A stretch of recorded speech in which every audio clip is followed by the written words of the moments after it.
일본의 백색 국가 제외 조치 강행에 우리 기업들의 피해가 예상됩니다. 네, 특히 일본이 어떤 품목의 수출을 어떤 방식으로 규제할지 불확실한 상황입니다. 기업들은 수입처 다변화 등 자구책 마련에 분주한 모습입니다. 서형석 기자입니다. 일본의 수출 규제에 대응하기 위해 설치된 민관합동 소재부품 수급 대응 지원센터. 지난달 22일 운영을 시작한 이후 하루 평균 200여 건의 상담이 이뤄지고 있습니다. 초기에는 수출 규제에 해당 품목이 맞는지에 대한 문의가 줄을 이뤘는데 최근엔 실질적인 대응책을 묻는 일이 많아졌습니다.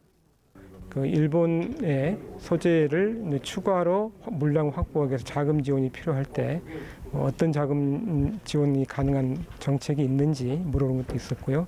또 이제 일본 외의 국가로 대체처를 발굴하고 싶은데 대체를 요청이 있어서 일본이 한국을 백색 국가에서 제외했어도 수출입이 비교적 자유로운 일본 내 자율준수 프로그램 ICP 기업과 거래를 하면 된다지만 수입 대체처 확보와 국산화에도 애쓰고 있습니다.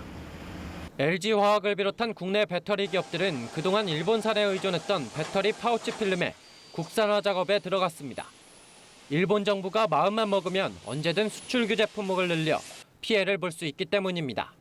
무역협회를 비롯한 무역업계는 수입처 다변화에 힘을 싣고 있습니다.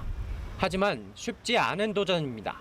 가장 중요한 거는 이 품질을 똑같은 걸 그러면 과연 찾을 수 있느냐. 게다가 특히나 우리가 일본에서 수입하는 것들은 상당히 이제 고품질의 소재 부품이기 때문에 그럼에도 불구하고 어떤 그 위험을 분산하기 위해서는 수입처 다변화를 정부는 현장 지원단을 통해 반도체, 디스플레이 등 주력 산업을 중심으로 피해를 최소화할 수 있게 지원할 계획입니다.